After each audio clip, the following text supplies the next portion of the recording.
আমার নাম মোসাম্মদ রেশমা খাতুন। আমার বাসা হারিয়া। আমি একজন ফুল চাষি ও ফুল ব্যবসায়ী। বেডসের সাথে জড়িত হয় আমি 2023 সালে। ওনারা 50 জন ফুল চাষি আছি।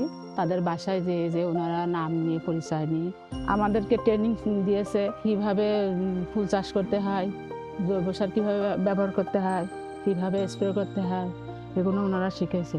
আর আমরা এই 50 জন একটা সমবায় ভিত্তিতে সমবায়টা আমাদের ওনারা গঠন করে দিয়েছে।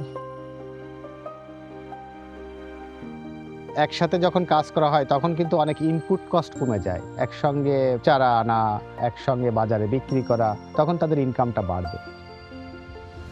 নেদারল্যান্ড থেকে একজন বৈজ্ঞানিক নিয়ে আসতেন। উনি এসে মাঠে এসে কীভাবে আমাদের ফুলটা লাগাতে হবে, কোন গাছে ফাঙ্গাস ধরেছে সেটা দেখা যাচ্ছে, তো মাটি পরীক্ষা, আঠালো ফাঁদ, বিভিন্ন রকমের কাজকর্ম উনি আমাদেরকে দেখা গেছেন।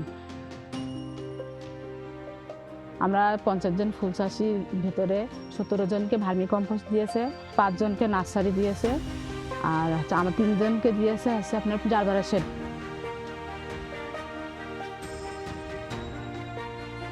তো এখানে আমি দেখছি যে তারা একটা নেট হাউস বা গ্রিন হাউস করছে কৃষকদের সহায়তা করার জন্য।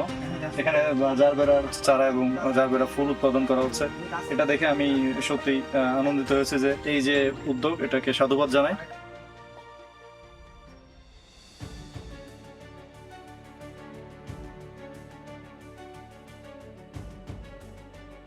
আগের তুলনায় আমি ফুলের মানটাও ভালো পাচ্ছি, ফুলের গঠনটাও সুন্দর হচ্ছে, এতে তাতে করে আমার অনেকটা লাভবান হচ্ছে।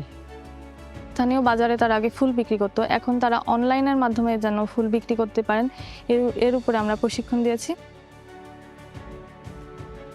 আসলে আমাদের সমিতির মহিলা সদস্যরা ওরা সমিতির মাধ্যমে নতুন ভূমিকাতে খুবই ভালো কাজ করা শুরু হয়েছেন।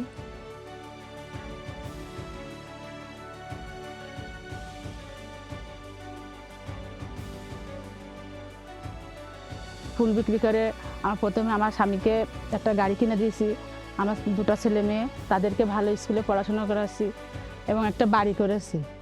বেডস ও জিপ ওনারা আমার যদি এতদূর সহযোগিতা না করতো তাহলে আমি এতদূর আসতে পারতাম না।